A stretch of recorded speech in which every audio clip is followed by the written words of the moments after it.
Se você quer saber aonde investir o seu dinheiro em 2020, não sai daqui, fica comigo nesse vídeo, fica comigo nesse podcast que a gente vai falar sobre tudo o que aconteceu em 2019, quais são as perspectivas para 2020, o que esperar dos investimentos, enfim, não perde que vai ser bom para você, você vai ter uma boa noção do que fazer em 2020, tá bom?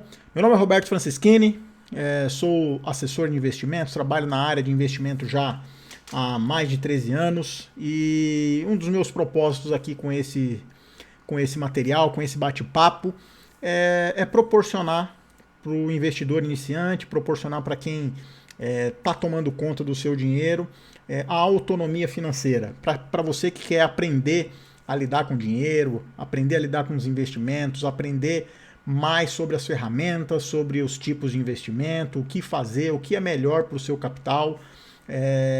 A minha ideia é justamente ajudar você nessa jornada, nessa caminhada, tornar você autônomo financeiramente, que é diferente de livre financeiramente. Primeiro você precisa ser autônomo, conhecer as ferramentas, conhecer os seus objetivos, os seus propósitos, para que você só depois, com as ferramentas certas, com as ferramentas na mão, você possa trilhar o caminho da liberdade financeira. Então esse é o meu propósito, esse é o meu objetivo. Tamo junto, vamos começar.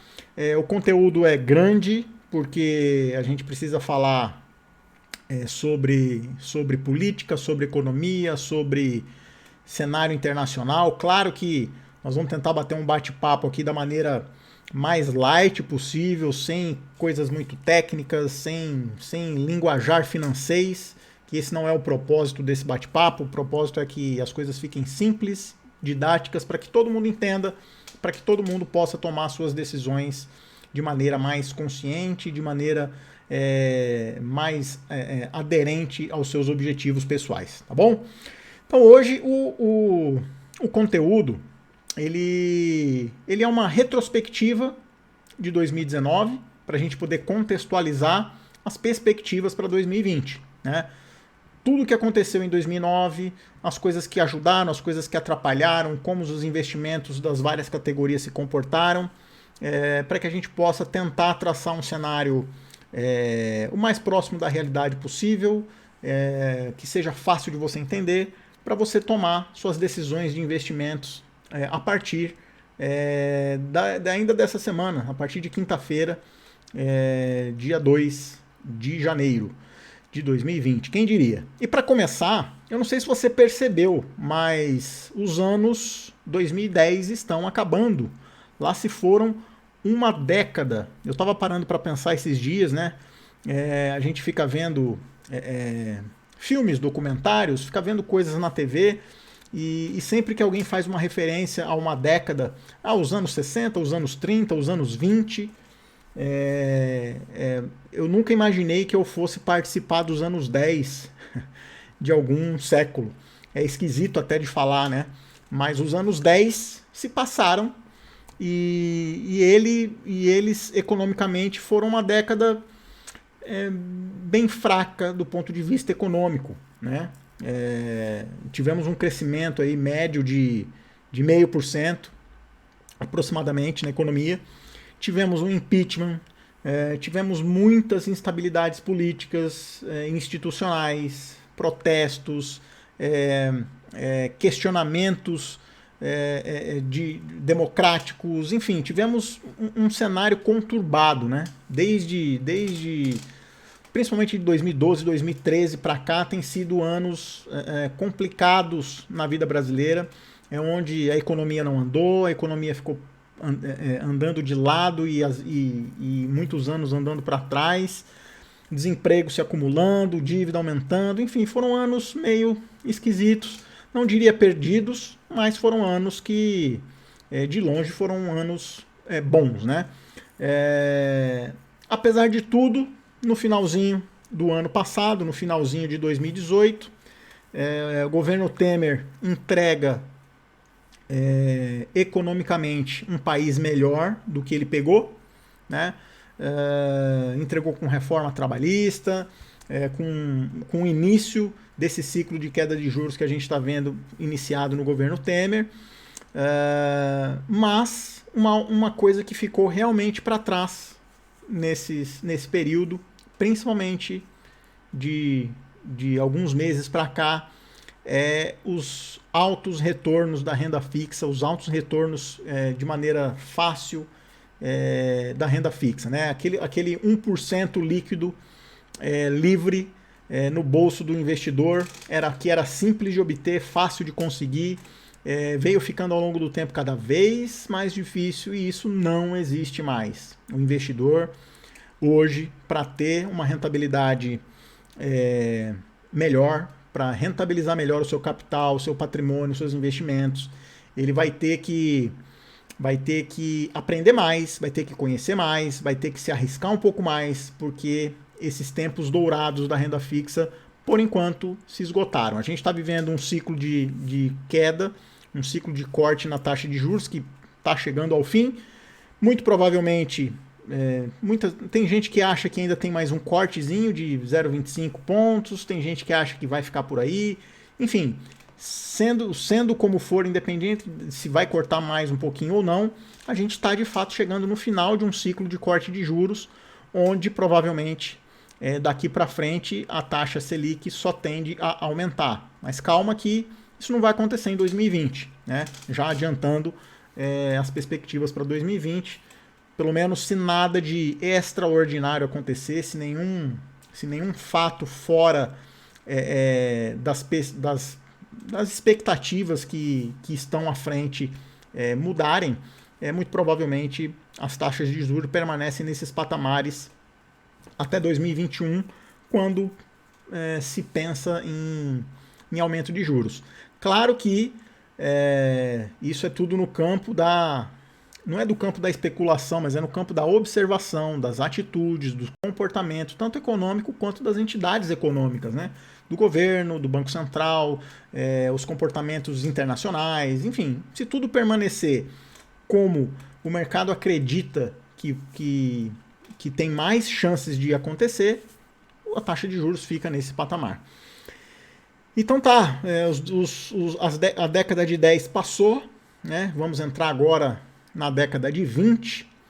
E o que esperar? Como serão os próximos 10 anos de investimento? Essa pergunta é muito difícil de responder, porque no mundo dos investimentos basta um Twitter mal escrito para que tudo caia por terra, né? Hoje a gente vive num mundo completamente diferente e a volatilidade está a um Twitter de distância, né? Seja de uma entidade econômica, seja de um presidente, seja de alguém que tem de fato alguma influência no cenário econômico mundial. Mas antes da gente começar efetivamente falando de 2020, vamos dar uma passada no ano do passado. No ano passado não, no ano de 2019, que nós estamos hoje exatamente, para você que está ouvindo, eu não sei quando você está ouvindo esse áudio, mas nós estamos a 30 de dezembro de 2019, último dia de pregão na Bolsa. Nós vamos falar também um pouquinho dessas rentabilidades, dos rankings de rentabilidades, mas vamos falar um pouquinho sobre 2019, né, que foi um ano de mudanças, obviamente, mudanças muito significativas, né? Começa pela troca de governo, temos um novo presidente, o presidente Jair Bolsonaro toma posse e como sua principal promessa de campanha consegue a unhas e dentes aprovar a reforma da Previdência, que foi sem dúvida nenhuma o fato econômico mais relevante no cenário interno, né?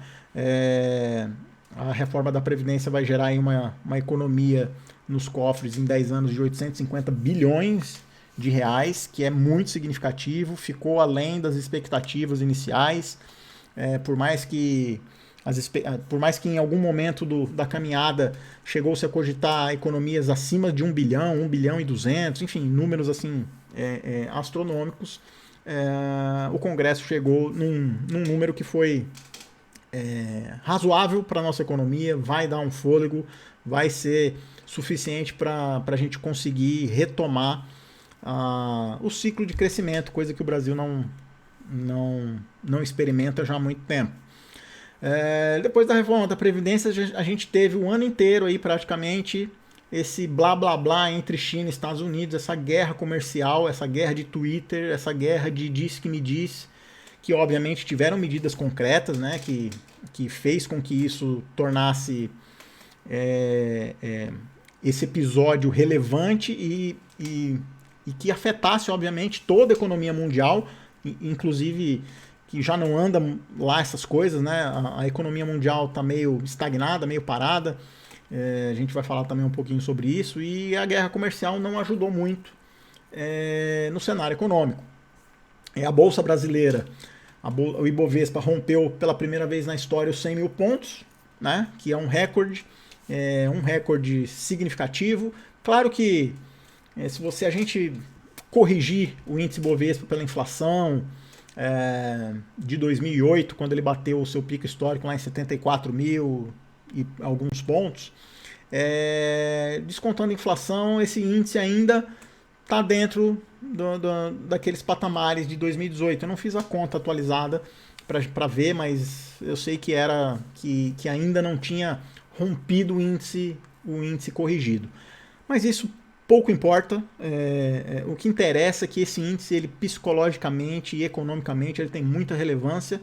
E o rompimento dos 100 mil pontos é um marco importante. Tanto é que fechamos o ano aí a 115 mil e alguns quebrados, né? A própria Bolsa de Valores, nos investimentos em ações e o Tesouro Direto romperam em 2019 a barreira dos 1 milhão de investidores, o que é muito significativo. Eu lembro que a meta de rompimento de 1 milhão de investidores na Bolsa era algo desejado pela Bolsa já há muitos anos. Desde que eu comecei no mercado, eu escuto essa conversa de estratégias, de como fazer a Bolsa romper esse patamar. Chegou em níveis de 600 mil, um pouco mais, CPFs na Bolsa, mas o mercado não ajudou, a conjuntura econômica não ajudaram, o mercado patinou, mas finalmente esse ano rompemos a barreira de 1 milhão, o que é muito bom, muito significativo. Também tivemos IPOs, né, que são entradas de empresas na Bolsa, ofertando as suas ações pela primeira vez, para captar recurso. Tivemos 7 empresas, se eu não me engano, não vou lembrar de todas, mas tivemos a Vivara, tivemos BMG, tivemos a C&A, tivemos a XP, a Centauro, se eu não me engano. Enfim, tivemos algumas empresas que abriram capital esse ano, o que mostra uma confiança retornando para o setor empresarial, para o setor privado. Tivemos o presidente Temer preso, logo em seguida o presidente Temer solto, tivemos o Lula solto, Magazine Luiza comprando a Netshoes, foi uma notícia importante no cenário corporativo. Também tivemos a Natura comprando a Avon.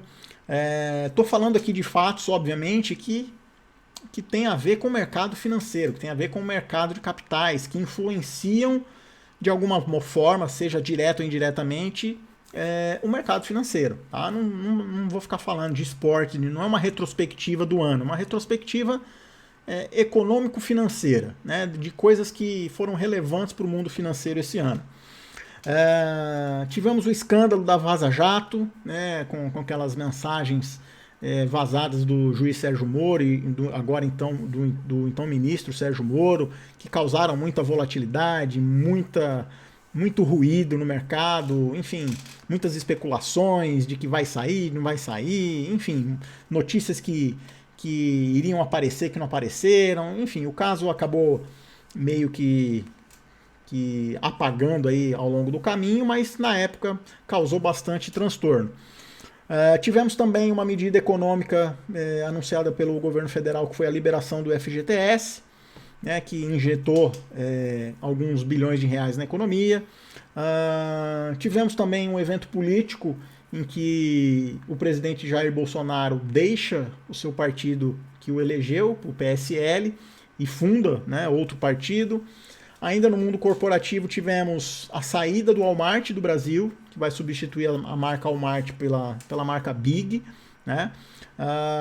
Os fundos imobiliários, que é uma categoria relativamente nova no mercado, rompeu a barreira dos 500 mil investidores, que também é muito significativo. E eu vou mostrar para vocês no finalzinho a rentabilidade do índice dos fundos imobiliários, que foi sensacional. No dólar, a gente teve um ano que foi o ano que a gente disse que foi o ano para derrubar economistas e analistas, né? Porque o dólar,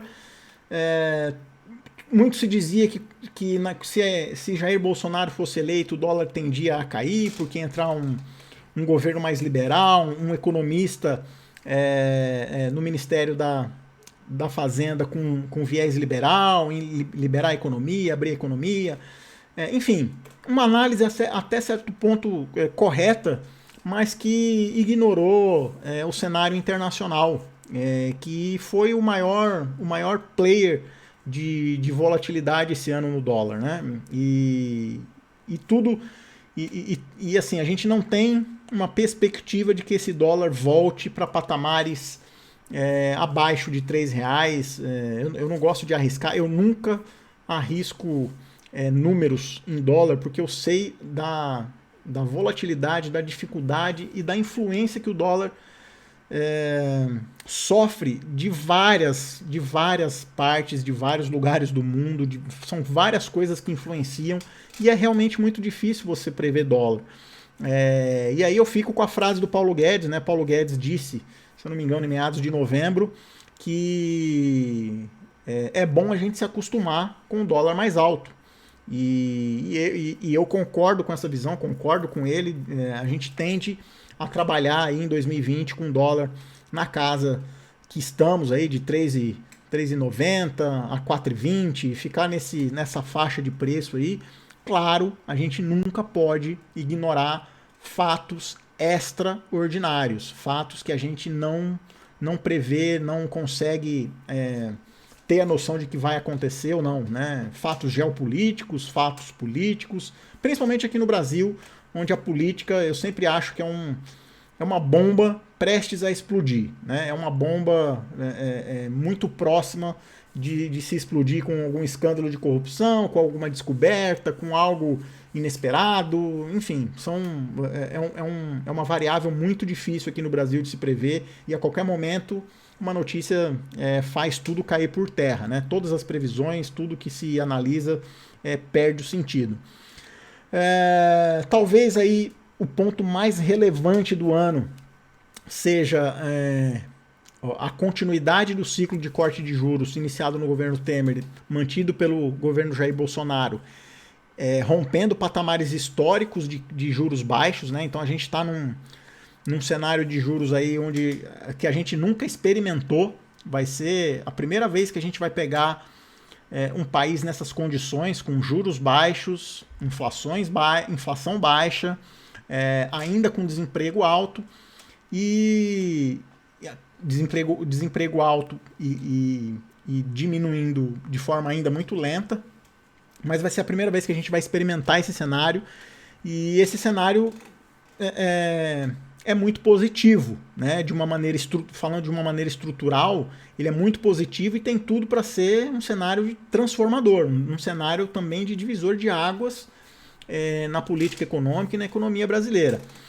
E agora, no finalzinho do ano, tivemos o IPO, que eu queria destacar, o IPO da XP, né, que abriu seu capital lá nos Estados Unidos e foi o 9º maior IPO do mundo.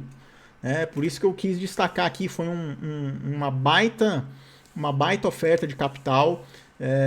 A XP foi avaliada em 15,4 bilhões de dólares, se eu não me engano, aí mais de 80 bilhões de reais. É significativo, mais uma empresa brasileira abrindo seu capital, abrindo lá fora, né, nesse primeiro momento, mas mostrando que é sim de fato, que o Brasil é sim de fato um país que tem muito ainda para crescer, tem muito ainda para captar recurso, e isso tende a se expandir agora em 2020. E como foi, né, 2019 na economia? A gente teve medidas de ajuste fiscal, né? O ministro Paulo Guedes e o governo começaram a implementar medidas de ajuste, de cortes, de contenção, algumas coisas polêmicas em relação a isso, mas de maneira geral, o que norteou a economia ao longo do ano foi a reforma da Previdência, que se estendeu além do que se previa, mas que acabou, no final das contas, sendo aprovada, com uma economia de 850 bi, como eu já falei, a inflação controlada e ancorada, né, no patamar dentro da meta, ainda assim uma taxa de desemprego alta, que começou, se eu não estiver enganado, começou o ano perto dos 13% e fechou o ano perto dos 12%. Claro que qualquer diminuição na taxa de desemprego tem que ser comemorada, mas ainda está caindo de forma lenta e ao que tudo indica, se tudo correr como planejado, como se espera, como se vislumbra, 2020 essa taxa deve cair de uma maneira um pouquinho mais acelerada. Tivemos também uma medida importante no governo, uma lei aprovada, que é a Lei da Liberdade Econômica, que traz um pouquinho mais de flexibilidade, um pouco mais de fôlego para pequenas e médias empresas, enfim, uma medida que tende a trazer resultado, também tende a começar a apresentar resultado já agora em 2020. Nos juros, né, a gente teve esse ciclo iniciado lá no governo Temer, estamos na mínima histórica, o ciclo de corte está chegando ao fim, o que vai gerar, a partir de 2020, talvez uma certa volatilidade nos juros, porque vai se começar a especular quando o Banco Central vai começar a aumentar os juros, né? Então, mercado financeiro é assim, ele vive da expectativa futura, então ele já sabe que o juros está numa mínima histórica, que não tem ou tem pouquíssimo espaço para cair mais. Então o mercado já fica pensando se não vai cair, ou vai se manter ou vai subir, com probabilidade de subir principalmente se o crescimento econômico for acelerado, começar a crescer bastante, isso tende a pressionar um pouco a inflação, e a gente sabe que inflação pressionada, juros um pouco mais alto para controlar essa inflação, e ao que tudo indica, isso deve acontecer pelo menos pelos cálculos e todas as análises que eu já vi, de que isso deve passar a acontecer a partir de 2021. No câmbio, como eu falei aí, é o ativo que mais trola os economistas, né, que mais gera memes, os economistas e os analistas, mas, repetindo, né, foi o cenário internacional que pressionou mais a valorização do dólar esse ano, por conta da guerra comercial, por conta das baixas taxas de juros no planeta inteiro, risco de recessão. A gente vai falar um pouquinho aqui na parte internacional. Na política, tivemos um novo presidente, novas polêmicas, junto com o presidente veio praticamente a rotina diária de polêmicas. O presidente cria, aqui sem julgamento, estamos só analisando fatos, né? O presidente cria quase que diariamente uma cortina de fumaça de um tema que nem sempre é relevante, mas que cria atritos, cria desgastes entre instituições, às vezes atrito com o Congresso, às vezes atrito com uma pessoa específica do Legislativo ou do Judiciário, e isso ao longo do ano foi desgastando a relação entre o Executivo e os outros poderes, e acaba que isso tem uma consequência política, obviamente, nas aprovações que o governo precisa, né? Crises institucionais e de relacionamento são as principais causas dessas polêmicas. Em contrapartida, a gente teve um Congresso Nacional assumindo um maior protagonismo, né? O Congresso viu que a reforma da Previdência estava, de certa forma, se perdendo, né? Quando Paulo Guedes, Bolsonaro, classes começaram a falar línguas diferentes, o Congresso assumiu a responsabilidade, levou a reforma da Previdência adiante, com apoio popular, o que foi o que foi inédito, né? Porque apesar de ser uma medida impopular, eu acho que dessa vez o acerto foi a mensagem ser passada de forma clara e objetiva, né? Não adianta ter direitos e não ter dinheiro para pagar esses direitos no futuro. Não adianta a gente ter direito e não receber nada, né? Então é melhor que se ajeite a casa, que se reconstrua a Previdência, que se faça um trabalho de reconstrução, e eu acho que a população, numa grande maioria, entendeu isso. Claro que não é uma maioria esmagadora, é uma maioria ainda dividida, mas isso fez com que a classe política representada aí no Congresso Nacional fizesse a sua parte e aprovasse essa reforma que é tão importante para o Brasil.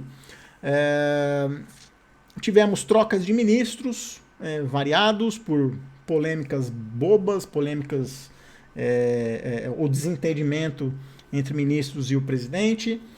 Né, ainda no subcampo aí da política, repetindo aí, o presidente, entre mais umas polêmicas, saiu do PSL, está fundando um novo partido, está correndo atrás aí para viabilizar a fundação desse partido. E no campo internacional, né, são esses os tópicos, né? Economia, política, juros, câmbio e cenário internacional. São esses pilares que movem o mercado financeiro de uma maneira geral, né? É muito difícil a gente encontrar coisas que influenciem o mercado que estejam fora desses 5 pilares. No cenário internacional, a gente teve um cenário bem conturbado, bem confuso, principalmente pelas questões da guerra comercial entre China e Estados Unidos, né, desencadeada aí logo quando o Trump assume a presidência. Ele já declara que isso vai ser um discurso muito forte, que ele iria tomar medidas a respeito disso, e nesse ano isso se intensificou entre Estados Unidos e China, apesar deles terem anunciado uma trégua, um acordo agora no final do ano. Ainda não é uma situação totalmente resolvida. Também temos ainda, né, que é uma questão não resolvida, a questão do Brexit, né, que é a saída da Grã-Bretanha da União Europeia, que é um caso que tem se arrastado, derrubou a primeira-ministra, Theresa May, e faz com que a volatilidade siga reinando nos mercados internacionais. Além disso, além dessas questões geopolíticas, comerciais, externas, o mundo ainda passa por um período de baixo crescimento, né? China crescendo menos, o mundo inteiro crescendo menos, e isso faz com que as especulações e as preocupações acerca de uma possível recessão mundial fique cada vez mais latente, né? Que as pessoas comecem a discutir cada vez mais isso, e é um cenário que assusta, obviamente, não só o mundo inteiro, como assusta aqui também. Então, não adianta ignorar que uma questão mundial, né, uma crise mundial, uma recessão mundial, um arrefecimento mundial afeta a nossa economia, que é uma economia principalmente muito dependente de exportações, de entrada de capital estrangeiro. Então, obviamente, isso nos afeta. Então, esse é o cenário que a gente teve em 2019, nos juros, no câmbio internacional e político. Eu sempre gosto de falar, e tem alguns áudios, alguns vídeos meus que eu falo da engrenagem, né? Essas foram as peças da engrenagem da economia em 2019, da economia, da política, enfim, todas essas pecinhas estão ligadas entre si, elas geram um movimento em outra, que gera movimento em outra, um efeito dominó que acaba chegando no nosso bolso, né? Que acaba chegando no preço das coisas no supermercado, que acaba chegando num familiar perdendo emprego, enfim. É uma engrenagem que sim faz, por mais complexa que possa parecer, por mais que não faça sentido para você no seu dia a dia, mas ela sim afeta o seu dia a dia. Agora vamos falar de 2020. Esse foi o retrato, essa foi a foto de 2019, essa foi a foto que nós tiramos.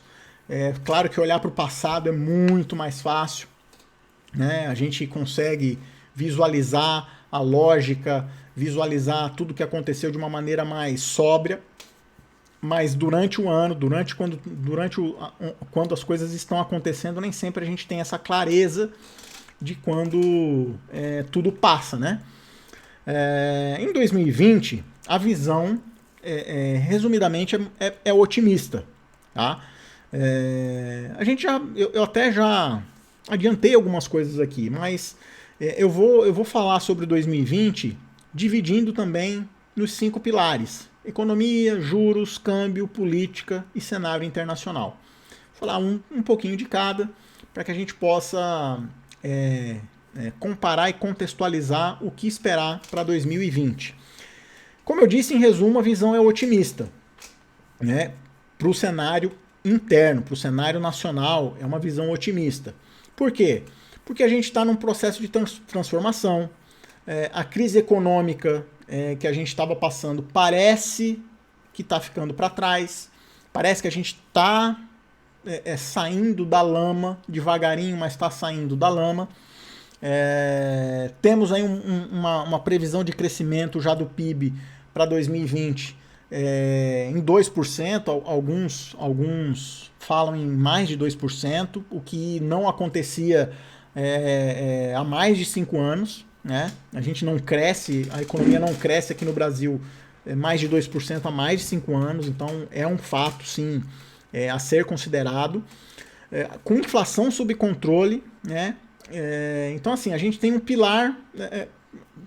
Eu não diria que é uma tempestade positiva, uma tempestade perfeita, mas se a gente souber aproveitar, se a gente souber aproveitar os investimentos internacionais, se a gente souber aproveitar as reformas, né? Se a gente conseguir diminuir essa taxa de desemprego de maneira mais acelerada, tem tudo para ser um ano excepcional, né? Mas, claro que a gente tem aí muitas variáveis que podem atrapalhar, inclusive variáveis internacionais. Em relação aos juros, eu já falei aqui exaustivamente sobre isso. Os juros devem permanecer onde estão. Hoje a gente está com uma Selic de 4,5%. Alguns dizem que ainda pode cortar mais 0,25%. Veremos no início de 2020. Mas de qualquer forma, 4,25 ou 4,5 já são patamares históricos, já são patamares baixíssimos, patamares que nos trazem para o primeiro mundo do juro real, né? Porque a gente fica com juros real aí de 1 ponto alguma coisa por cento, que são juros aceitáveis. No câmbio, o cenário não deve ser diferente do cenário de 2019. Vamos continuar com volatilidade, mas sem expectativas, na minha opinião, sem expectativas de queda bruscas. Por mais que, se tudo correr bem, a gente pode ter uma entrada de capital grande no Brasil, de investimento estrangeiro, que obviamente pressiona o dólar para baixo. A gente precisa ver o tamanho disso, precisa ver qual vai ser o apetite dessa galera. Pode, claro, pressionar o dólar um pouquinho para baixo, mas eu não seria muito otimista em relação a dólar muito, muito baixo, abaixo de 3,80. Enfim, acho complicado disso acontecer. Acho que o Paulo Guedes tem razão e repito aqui, é bom a gente se acostumar com o dólar mais caro, sim. Nós temos que começar a se habituar com essa nova realidade. Na política, em 2020, tende a ser um ano também de muita volatilidade, principalmente por 2 questões eleitorais. A gente vai ter eleições municipais aqui no Brasil, vai ser um ano de eleições municipais e um ano de eleições americanas, né? Então, externamente, a gente vai ver como o Trump vai se comportar, como o Trump vai se comportar principalmente em relação a guerra comercial, né? Se bem que esse tópico já é de internacional, né? Mas é meio misturado com política. Mas aqui no Brasil nós vamos ter eleições municipais, as instabilidades políticas são sempre desafiadoras, como eu disse anteriormente. Eu tenho sempre a impressão que tem uma bomba escondida em cada cantinho e que uma hora alguém resolve abrir e acender o pavio. Então é um dos cenários mais difíceis de se prever. Se tudo correr a mil maravilhas, a gente vai ver uma continuidade, né? Tende a haver uma continuidade da agenda de reformas, porque o governo já mandou para o Congresso algumas reformas importantes, a reforma administrativa, a reforma tributária, ainda está rolando a PEC paralela da Previdência, que inclui estados e municípios. Então, essas reformas passando pelo Congresso, conseguindo ser aprovadas, dá mais gás, dá mais segurança, dá mais margem de crescimento para o país. Então, se tudo correr bem, isso tende a ser ainda positivo, ter o mesmo impacto ou até um impacto maior do que a reforma da Previdência. Claro que a gente tem que considerar que o governo executivo não tem tanta habilidade política assim, né? Então a gente tem que esperar atritos, esperar desacordos, esperar brigas, porque além de tudo, o governo Jair Bolsonaro não é um governo de coalizão, não é um governo que tem uma base formada. Então tudo que ele precisa negociar ponto a ponto, na briga de faca mesmo, para poder continuar o seu programa de governo e tentar passar as suas reformas. Em contrapartida, tem um Congresso que não quer ficar para trás, que quer ter sim o seu protagonismo.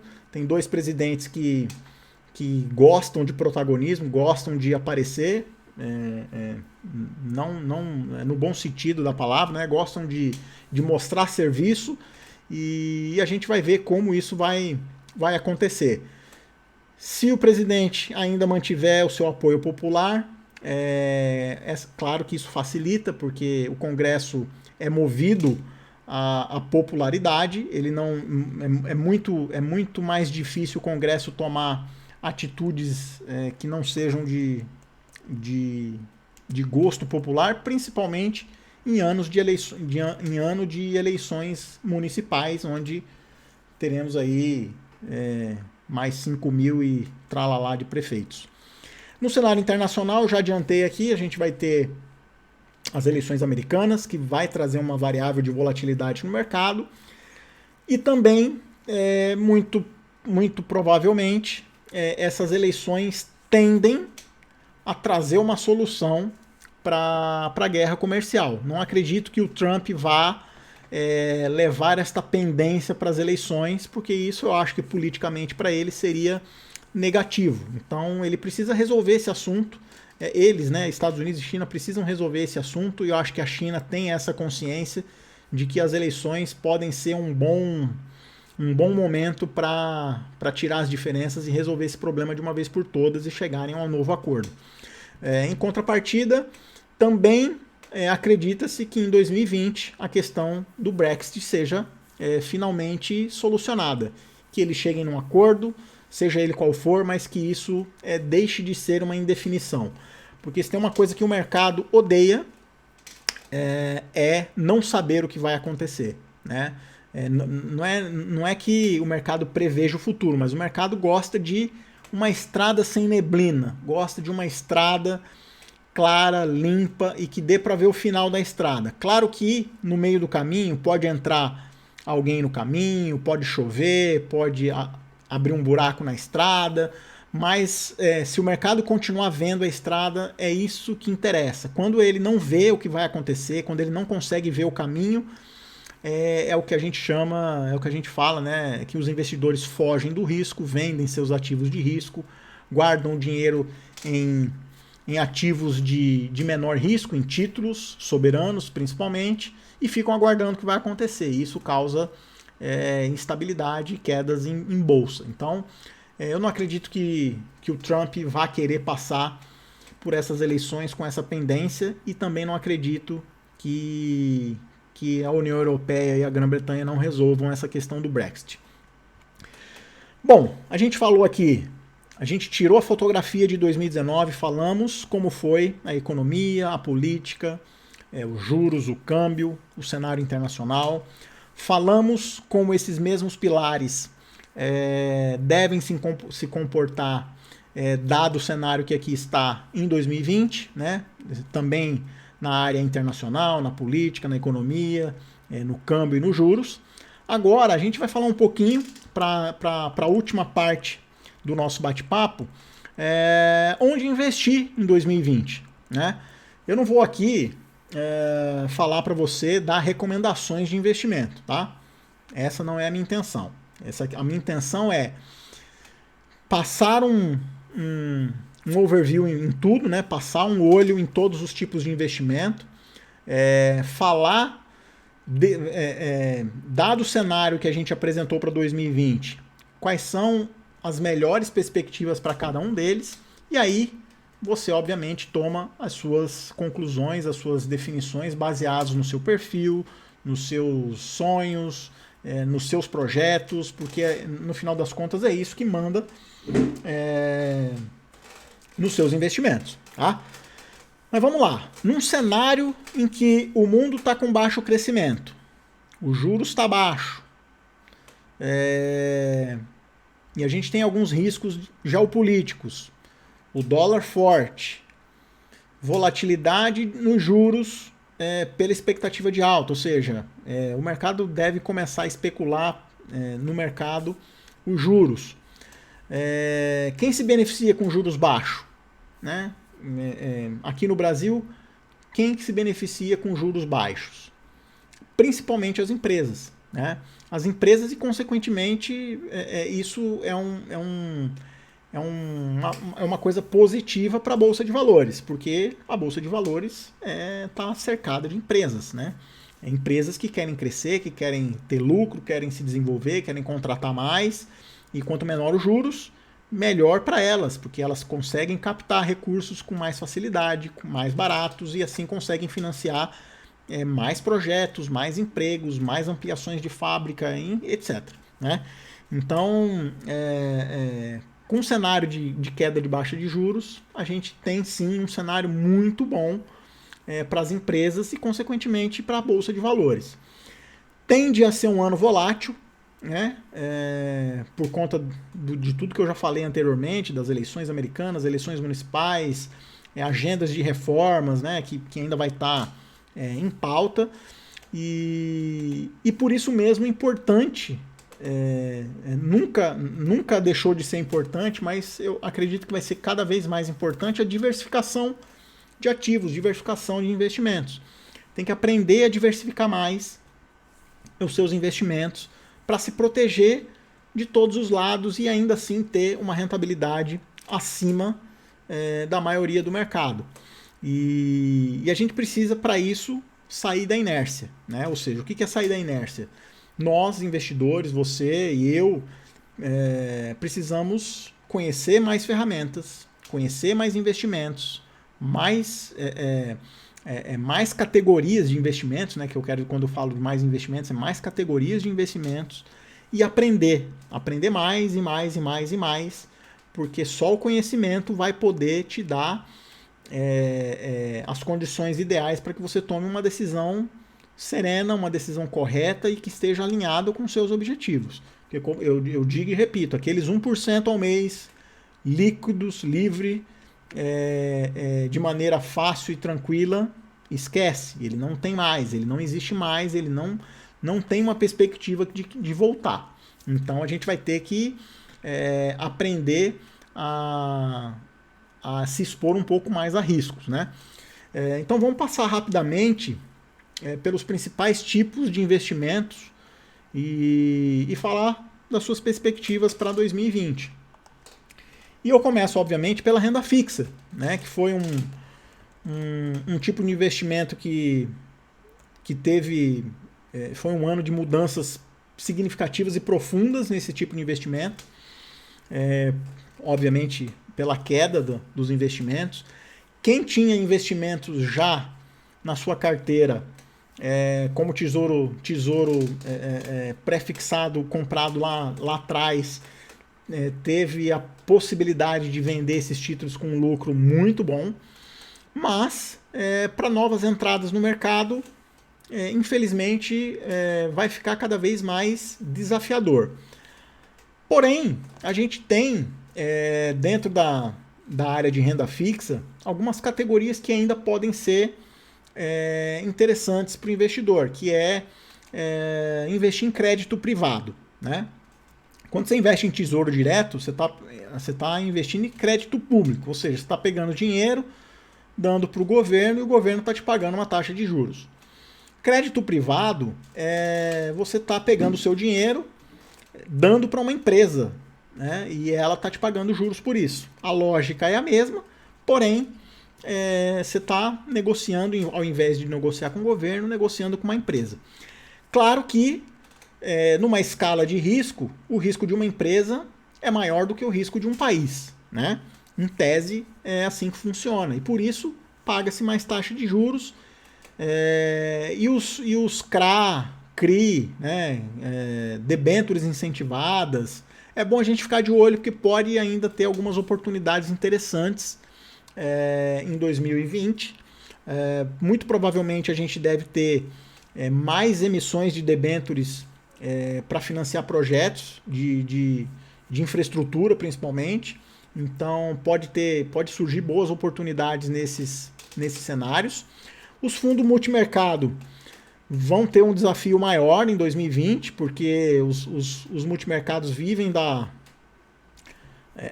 expectativa da movimentação dos juros e isso não vai acontecer em 2020.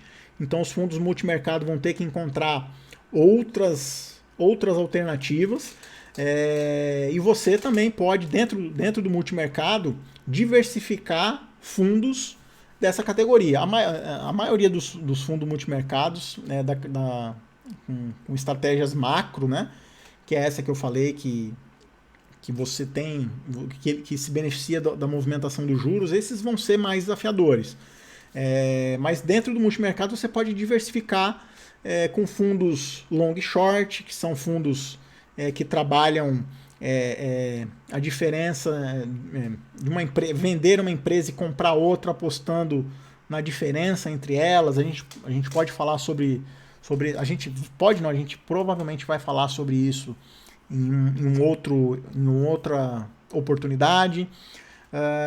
Pode também ver fundos quantitativos, né? Enfim, dentro da categoria multimercados tem algumas categorias que podem se sair melhor do que as categorias macro no ano de 2020. Então ficar de olho nessas oportunidades, principalmente dos créditos privados, mas claro que isso embute e isso significa um aumento de procura de risco para você ter melhores rentabilidades, não tem jeito, tá? A renda variável, na minha opinião, obviamente, vai ser, mais uma vez, a estrela, deve ser a estrela do ano de 2020, se tudo correr como se encaminha. Você tem a oportunidade de fazer parte da economia, porque quando você compra ações, seja de que empresa for, você está sim fazendo parte da roda, você já faz parte da economia como um consumidor, como um trabalhador, como um empregador, como um empresário, enfim, você já faz parte dessa roda. Mas a partir do momento em que você investe numa empresa, numa ação de uma empresa, você está diretamente também movimentando, ajudando a acelerar essa movimentação da economia, né? Então você faz parte ativamente da economia. A expectativa para a Bolsa, para o índice Bovespa em 2020, pelo menos segundo a maioria das corretoras, é de 140 mil pontos, né? Ou seja, nós fechamos o ano aqui com 115 mil pontos, temos uma expectativa de 140. Claro que isso pode ser mais, pode ser menos, vai depender do caminho ao longo da estrada, né? Se as reformas forem ágeis, se ficarem acima do esperado, se houver uma entrada de fluxo de capital no Brasil intensa, isso pode ser muito mais, né? Agora, se o negócio ficar moroso, ficar patinando, reforma não sai, aí entra em recesso, aí, enfim, aí fica todo mundo esperando o Congresso para ver o que vai acontecer e não entra dinheiro, e aí isso pode, de certa forma, atrasar um pouquinho. Mas tende, de qualquer forma, a ser uma das melhores alternativas de mercado. Na renda variável, eu acredito que para você principalmente para você que está começando no mundo dos investimentos e quer entrar na renda variável, talvez a sua melhor alternativa seja fundos de ações. Por quê? Porque além de você economizar cérebro, né? Porque você não precisa ficar buscando alternativas, buscando ações, buscando momentos de comprar, de vender, enfim, ficar naquele estresse de rentabilizar o seu capital comprando e vendendo ações. Você encontra gestores excepcionais em fundos de ações que trabalham só com isso e que conseguem medir ao longo do ano, ao longo do período, setores que performam melhor, setores que não estão performando, enfim, conseguem otimizar a rentabilidade da carteira e às vezes na maioria das vezes te entregam resultados acima do índice Bovespa. Claro, você tem que conhecer o fundo, tem que conhecer o gestor, se você precisar de ajuda, contacta o seu assessor de investimento, a sua corretora, ou manda mensagem aqui para mim, enfim, a gente troca ideia. Peça ajuda se você tiver essa dificuldade. Mas talvez seja interessante você buscar um bom fundo de ação e ficar tranquilo em relação a essa dinâmica de compra e venda de papéis, né? Vai ser, em 2020, obviamente, muito atrativo investir em bolsa, tanto para o investidor nacional quanto para o estrangeiro, né? Eu vi um dado esses dias que me chamou a atenção, e que o múltiplo das empresas, que é um índice que mede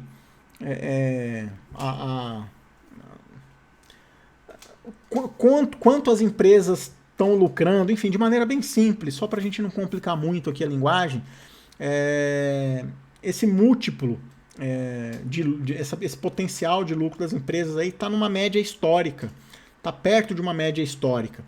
E então, assim, tem espaço para crescer. A expectativa, segundo alguns cálculos, segundo alguns analistas, é de que esse múltiplo possa subir 13%. Ou seja, as empresas estão com bom potencial de crescimento, mesmo com as ações tendo subido o jeito que subiu esse ano. Então, não dá para ficar de fora das ações em 2020. Dependendo do seu perfil, se o seu perfil for conservador, compensa colocar um pedacinho nas ações, fazer um esforço. Eu sei que é desafiador, mas faça um esforço para poder rentabilizar melhor o seu capital. E dentro das ações, eu acredito que empresas que estejam diretamente ligadas à economia doméstica, né? O que é economia doméstica? Varejo, concessões rodoviárias, ações ligadas à infraestrutura, enfim, coisas nessa magnitude tendem a ter um retorno maior, porque são os setores que tendem a crescer mais em 2020. Fala-se muito em investimento em infraestrutura. A China liberou um fundo de 100 bilhões de reais para o Brasil usar em infraestrutura. Se a economia começar a girar, o varejo é o primeiro a sentir esse impacto, né? O varejo é supermercado, mercado, lojas de departamento, enfim, tudo que a gente compra no varejo sente imediatamente isso, porque cai o desemprego, as pessoas estão mais empregadas, têm mais dinheiro no bolso, têm mais confiança e por isso elas compram mais. E o varejo acaba sentindo isso de maneira mais imediata. Então pode ser uma boa aposta para 2020, no mínimo para você ficar de olho, né? Depois a gente tem os fundos, né? A gente tem os fundos de renda fixa, que não muda nada do que eu já falei sobre renda fixa. Apenas procure fundos de renda fixa, dê preferência para aqueles fundos de crédito, com debêntures incentivadas. Óbvio, analise outros fundos, mas aqui a gente está falando de onde investir, ou seja, aonde colocar mais atenção em 2020. No caso dos fundos de renda fixa, coloque um pouco mais a sua atenção em fundos de crédito privado, né? Principalmente de debêntures incentivadas. Nos fundos multimercado, os fundos do tipo macro são a maioria. Fique de olho nesses fundos para você monitorar as rentabilidades, saber como é que os gestores estão se comportando agora nesse cenário de juros estáveis, né? Mas é bom ficar de olho nos fundos multimercado de outras categorias, long short, fundos de arbitragem, os quantitativos, e até de mercado internacional. Tá? É uma hipótese. Você pode procurar algum fundo que invista também no mercado internacional. Tá? Nos fundos de ações também vale a mesma lógica que eu acabei de falar aqui para renda variável. Segue o otimismo, né, em relação às ações. Pode alocar em fundos de ações, porque eu acho que isso vai ser mais fácil, principalmente para quem está iniciando, né? Você pode ter mais vantagens, né, em contar com a habilidade, com o conhecimento, com a experiência de quem já está trabalhando no mercado e consegue captar os movimentos, consegue captar os fluxos de capital, consegue dar pesos melhores ou maiores ou piores em determinados setores para que o gestor entregue para o cotista melhores rentabilidades, porque no fundo, no final das contas, o gestor quer a rentabilidade tanto ou mais do que o investidor, né? Porque isso faz com que ele atraia mais investidores, isso é bom para a reputação do fundo, é bom às vezes para a taxa de performance, se o fundo cobra performance, enfim, quanto mais o fundo ganha, é melhor para o fundo e é melhor para você. É um jogo de ganha-ganha. Então, para você é mais simples, é mais cômodo, talvez faça mais sentido, principalmente, claro, principalmente se você for iniciante. Se você já é um macaco velho de mercado, se você já está acostumado a comprar e vender, já tem o seu mecanismo de decisão em compras de ações, vai na fé, velho, vai fundo, que eu tenho certeza que tem tudo para ser um ano excepcional para você também. Aí a gente cai na próxima categoria, que são os fundos de investimento em imóveis, que devem, sem dúvida nenhuma, continuar com as boas alternativas para 2020. Vale a pena investir também em 2020. Claro que a gente precisa alinhar um pouco as expectativas em relação às rentabilidades, porque esse ano foi um ano excepcional para esse tipo de fundo, com rentabilidade que eu já vou falar para vocês aí, gigantescas. Porém, eu acredito que não sejam fundos que devem repetir essa mesma extraordinariedade, se é que essa palavra existe, de rentabilidade para 2020. Com certeza serão fundos para ficar bem acima do CDI, né, para você superar o CDI com folga, mas talvez esperar 20%, 25% de rentabilidade seja mais desafiador, e aí vai depender muito, muito de um cenário diferente do que a gente encontra agora, né?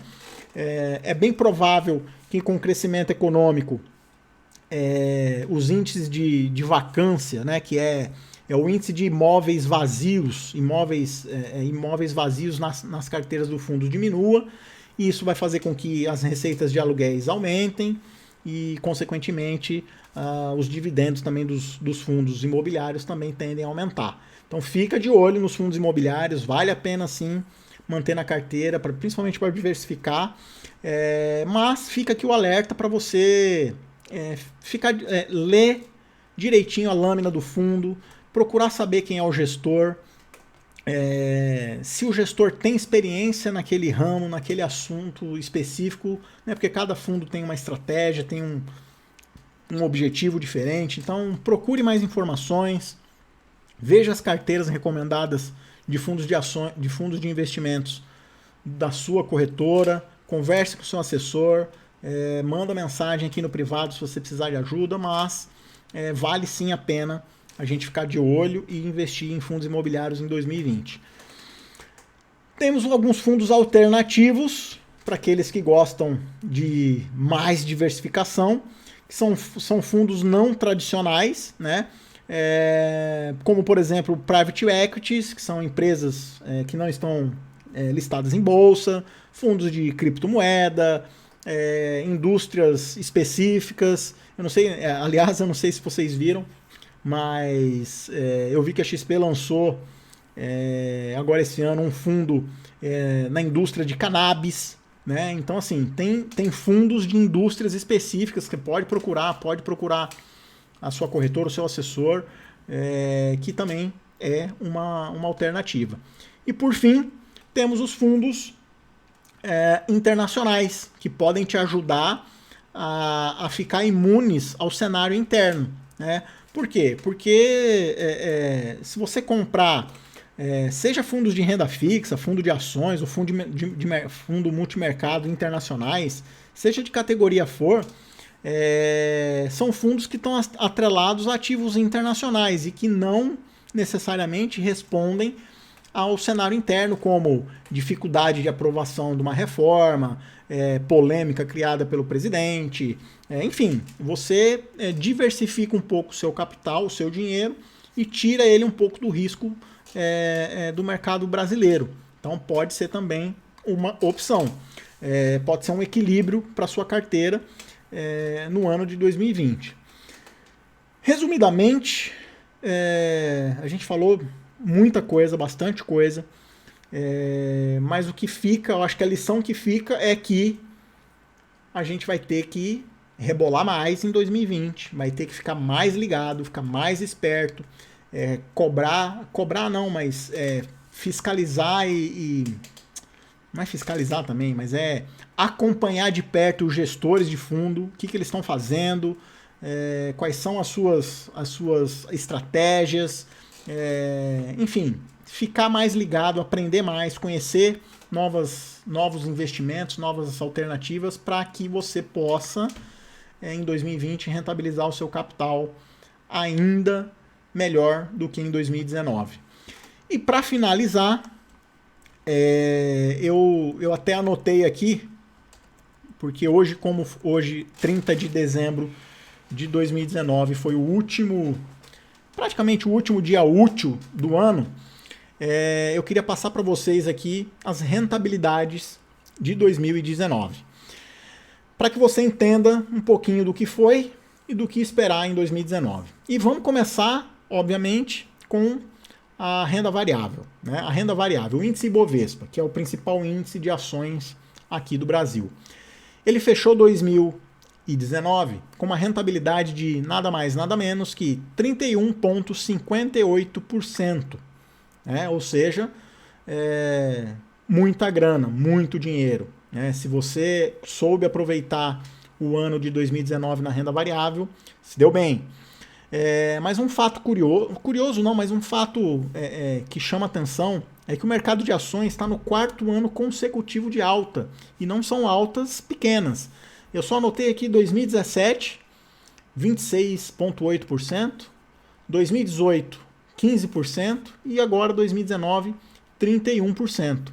Ou seja, fazendo uma conta de padaria aqui, obviamente não vai refletir exatamente a realidade, mas são 57, 67, 72% de alta em 3 anos. É quase dobrar o seu capital, é mais do que dobrar o seu capital, porque se a gente considerar 2016 também que subiu, né, e o juros sobre juros, para quem aproveitou esse mercado aí nos últimos 4 anos, continuou fazendo seus aportes, continuou investindo no mercado e adotou uma estratégia arroz com feijão nas ações, teve uma rentabilidade muito, muito legal. Imagina se você conseguisse dobrar o seu capital a cada 4 anos, o poder que isso traria na conquista da sua liberdade. Então, definitivamente não dá para deixar as ações de fora da sua carteira. Tá? Não é algo que você pode cogitar. Eu sei que é desafiador para quem nunca investiu, que pode causar medo, mas você precisa evoluir, precisa conhecer melhor, conhecer mais, para que a gente possa ter melhores rentabilidades. Aí vamos para o dólar. O dólar esse ano, com toda essa volatilidade, mesmo batendo 4,27, 4,28, o dólar subiu apenas 3,5% em 2019. Ou seja, perdeu até, quase que deu como poupança. A taxa Selic terminando o ano em 4,5%. Agora vem um dado legal aqui que se refere aos fundos imobiliários. O IFIX, que é o índice de fundos imobiliários da Bolsa, subiu nada mais, nada menos que 35,97%. Ou seja, quem investiu em fundos imobiliários, né, obviamente isso é uma média dos índices, do índice, 36% praticamente de rentabilidade. Então, se você diversificou sua carteira um pouquinho em ações, um pouquinho em fundos de investimento, com certeza isso ajudou no global da sua carteira ter uma rentabilidade bem bacana em 2019. O CDI fecha o ano com 5,92%, né? A inflação, o IPCA vai fechar 3,91%. Então a gente teve aí, esse foi o ano de 2019, essas foram as rentabilidades e esse foi o cenário. Eu espero que tenha ajudado você a esclarecer um pouco de como foi o ano, de tudo que rolou, por que tudo aconteceu da forma que aconteceu, por que os investimentos chegaram até esses patamares, por que a Bolsa chegou a quase 32% de alta, por que os imóveis... Aliás, eu tenho um podcast, um vídeo sobre fundos imobiliários, dá uma olhada aqui no podcast ou lá no canal do YouTube, que eu falo sobre fundos imobiliários para você conhecer um pouquinho melhor sobre esse mercado. Enfim, falamos sobre tudo o que rolou. Eu procurei colocar para vocês tudo o que me veio na cabeça, tudo aquilo que eu lembrei, tudo aquilo que foi relevante para que você possa começar 2020, que já é daqui a pouquíssimos dias, com o pé direito no mundo dos investimentos, tomando as melhores decisões. Eu espero que tenha feito sentido para você. Obrigado pela companhia, obrigado por me ouvir, obrigado por me ver. A gente se encontra aqui toda semana, no vídeo às segundas-feiras e no podcast toda quarta-feira, tá bom? Me segue aqui no canal. Dá um joinha no YouTube se você estiver no YouTube, compartilha, comenta, a sua opinião é sempre muito importante, mesmo aqui no podcast, manda seu comentário, manda e-mail, enfim, fala comigo, me segue nas redes sociais, tem meu Instagram, me manda o direct se você tiver alguma dúvida, tiver alguma coisa que você quer saber mais especificamente, eu respondo a todo mundo, e no mais eu desejo para você um excelente 2020, que seja um ano de muita prosperidade, sucesso, que você conquiste os objetivos e os sonhos que você está planejando, que os seus investimentos sejam fantásticos e que você aprenda ainda mais sobre o mundo dos investimentos, tá bom? Grande abraço para você, feliz 2020 para todos nós.